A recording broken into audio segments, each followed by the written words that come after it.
Mega Bible quiz 2026 episode 146ലേക്ക് എല്ലാ പ്രിയപ്പെട്ട പ്രേക്ഷകർക്കും സ്വാഗതം.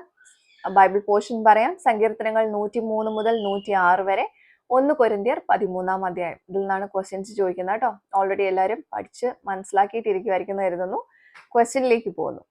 ആദ്യത്തെ ചോദ്യം ഇതാണ്: ഒരു ഭക്ഷ്യവസ്തുവിനെ മറ്റൊരു വസ്തുവായിട്ട് പാഠഭാഗത്ത് പറഞ്ഞിരിക്കുന്നു. യഹോവ ഇതിനെ മുറിച്ചു കളഞ്ഞു എങ്കിൽ ഭക്ഷണ സാധനവും വസ്തുവും ഏതെല്ലാം? ക്വസ്റ്റ്യൻ റിപ്പീറ്റ് ചെയ്യുന്നു. ഒരു ഭക്ഷ്യവസ്തുവിനെ മറ്റൊരു വസ്തുവായിട്ട് പാഠഭാഗത്ത് പറഞ്ഞിരിക്കുന്നു.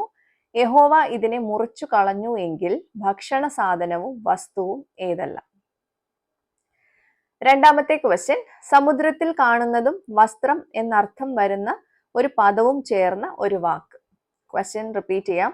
സമുദ്രത്തിൽ കാണുന്നതും വസ്ത്രം എന്നർത്ഥം വരുന്ന ഒരു പദവും ചേർന്ന ഒരു വാക്ക്. മൂന്നാമത്തെ ക്വസ്റ്റ്യൻ: യഹോവയുടെ കൽപ്പനയാൽ വന്ന ജീവികൾ ഏവ? ക്വസ്റ്റ്യൻ റിപ്പീറ്റ് ചെയ്യാം. യഹോവയുടെ കൽപ്പനയാൽ വന്ന ജീവികൾ ഏവ? നാലാമത്തെ ചോദ്യം: അബ്രഹാമിന്റെയും മോശയുടെയും പേരിന്റെ മുൻപിൽ നൽകിയിരിക്കുന്ന ഒരേ നാമം. ക്വസ്റ്റ്യൻ റിപ്പീറ്റ് ചെയ്യുന്നു. അബ്രഹാമിന്റെയും മോശയുടെയും പേരിന്റെ മുന്നിൽ നൽകിയിരിക്കുന്ന ഒരേ നാമം.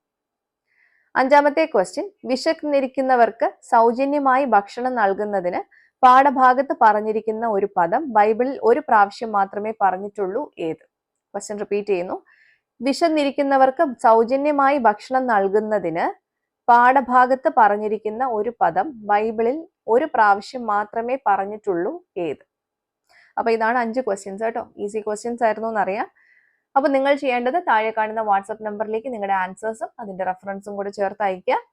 ശരി ഉത്തരം നാളെ രാവിലെ റിവീൽ ചെയ്യുന്നതായിരിക്കും. അപ്പോൾ ശരി ഉത്തരങ്ങളുമായിട്ട് നാളെ രാവിലെ നമുക്ക് മറ്റൊരു വീഡിയോയിലൂടെ വീണ്ടും കാണാം. Till then it's me Angel signing off. Bye and take care.